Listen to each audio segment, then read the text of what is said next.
आज बताने वाले वीवीआई ऑब्जेक्टिव 2026 के लिए एग्जाम बरहवीं क्लास हिंदी ऑब्जेक्टिव और पूरे बुक से ऑब्जेक्टिव ला रहे हैं बिहार बोर्ड एग्जाम के लिए दिगंत भाग 2 का। तो चलते हैं बताएंगे।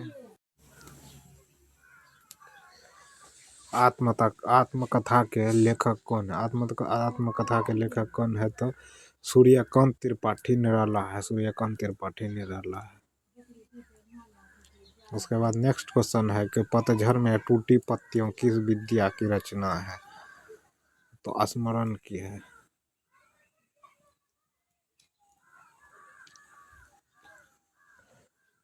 नंबर 3 वंश आया कविता के कवि कौन है? वंश आया कविता के कवि कौन है? निराला है। निराला है। शतरंज के खिलाड़ी कहाँ के लेखक है? तो प्रेमचंद्र थे। भक्ति पाठक के लेखक कौन है? तो महादेवी वर्मा थे। भारत माता कविता के कवि कौन है?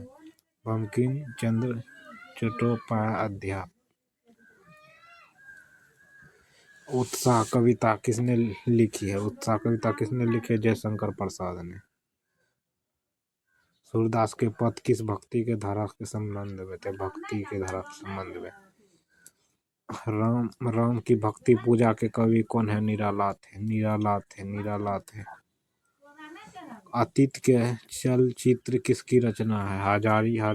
हजारी प्रसाद द्विवेदी थे। कबीर किस युग के कवि है? भक्ति काल के कवि थे।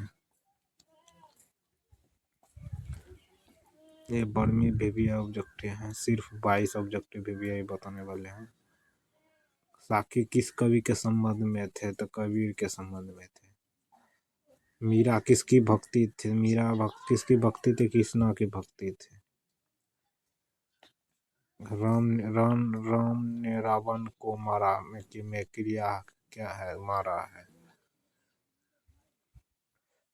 जल का पर्यायवाची नहीं है। जल का पर्यायवाची अनल है। गोदान उपन्यास किसने लिखी थी? तो प्रेमचंद्र ने लिखी थी।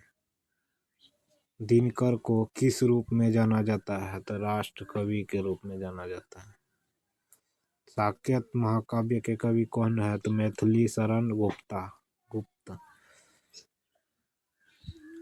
तुलसीदास की भाषा है? तुलसीदास की भाषा अवधी थी। मेला आंचल के लेखक कौन है? रेणु है। बगल में आंसर भी दे दिए हैं सब में। रस का अस्थाई भाव क्या कहलाता है? अस्थाई कहलाता है। इसका पीडीएफ लेना चाहते हैं तो फ्री में मिल जाएगा। इसका डिस्क्रिप्शन में व्हाट्सएप नंबर दिया गया है, वहां से कांटेक्ट कर सकते हैं। कामनी के रचयिता कौन है? जयशंकर प्रसाद थे। कामनी के रचयिता कौन है? जयशंकर प्रसाद थे। वीवीआई बेस ऑब्जेक्टिव था, बेस बता चुके हैं। ऐसी वीडियो के लिए ऑनलाइन डाउट को सब्सक्राइब कर लो, नोटिफिकेशन ऑन कर लो।